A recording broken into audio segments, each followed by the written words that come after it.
So we're going to be reading about the ascension when Jesus went back to heaven. After Jesus died, was buried, and was raised from the dead, he stayed on the earth for another 40 days. During this time, he appeared to his disciples many times.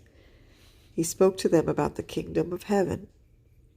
On the ascension day, ascension is when he rose up to heaven, okay? On Jesus' last day on earth, he was staying with his disciples in Jerusalem.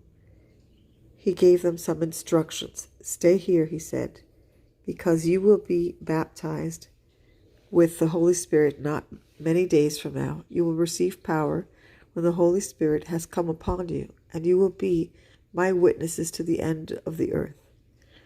After he gave them this message, Jesus was lifted up into the air. The disciples watched a cloud take him out of sight. While the disciples were looking up into heaven, two men stood by them. Our last day, the men had on white robes, and they said to the disciples, Men of Galilee, why do you stand looking up into heaven?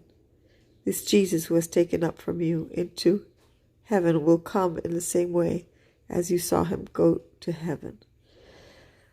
So this was a very important day, and he gave the disciples instructions to be his witnesses, which meant that for them to spread the word of Jesus to the earth, to all the earth. And that's why, because of those disciples and because of what Jesus did here so many years ago, so many years ago, and they didn't have television or anything like that, we still worship Jesus, and we know about Jesus, and the world knows about Jesus so long after that moment.